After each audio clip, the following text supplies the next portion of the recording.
Okay. In terms of working with children and teenagers, in terms of coping with having family at home, our world, our working life, our home life is very different to what it was even a few weeks ago for a lot of people. So a lot of feedback, a lot of people are telling us we're finding it really hard having children at home, having distractions, knowing what to say, what not to say, having, instead of me going to work, which was my buffer zone, I'm now at home with a lot more people. So some tips, really simple tips, but effective tips. Include children in the planning. Really powerful. So rather than hush hush shh conversations, include children at an age appropriate level, include them in the planning. Often, and they may have often really good ideas. Children can be creative. They will also tell you, if you do that, they will tell you how they feel. So, this is what I'm scared of. This is what I've heard. This is what I saw on the news. So kids will tell you what they know and what they don't know, but include them in your planning, in your decision making.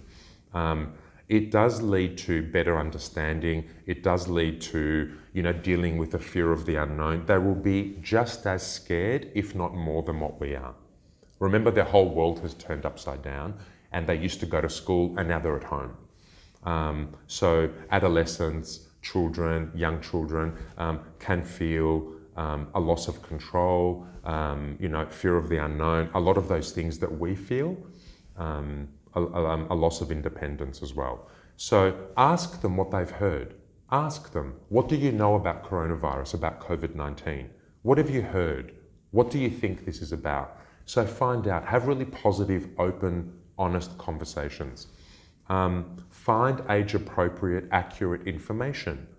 There's lots of information, YouTube videos, articles, suggestions, tip sheets on how to have discussions with children regarding what's going on. For those of us that have young children, the World Health Organization has some really useful resources on their website.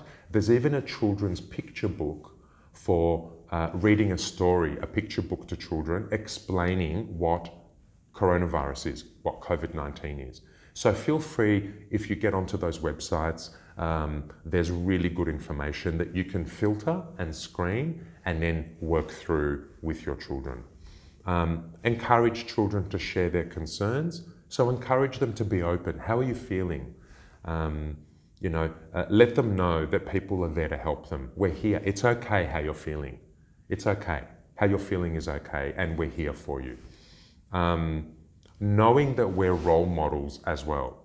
So how I behave will be a really good indication as to how my children will behave. So I'm a role model. So me being stressed and anxious and showing that will affect those around me as well. So knowing that I can role model some of those really positive behaviors. So finding videos maybe that have physical activity or mindfulness activities, videos that you can do with children.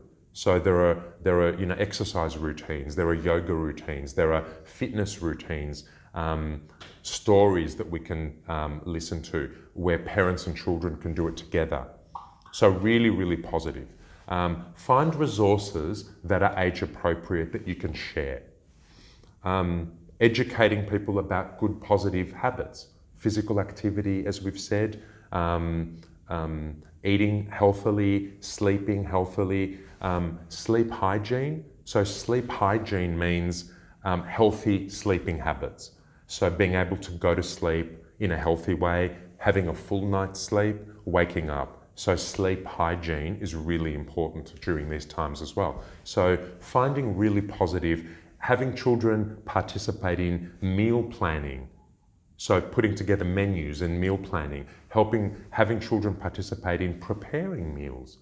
Find hobbies, whether it's gardening or playing music, playing guitar, drawing, painting. People are finding really creative ways to work with their children to promote really positive, healthy family habits. And address any misconceptions that children may have. So they hear, they read. We need to limit the social media, the news, the newspapers. Children don't need exposure to a lot of information that can be overwhelming. So that's just some positive tips for all of us in terms of how we can get involved with our children's learning, how to create positive role model activities, how to be a positive role model, and how to create really positive habits at home.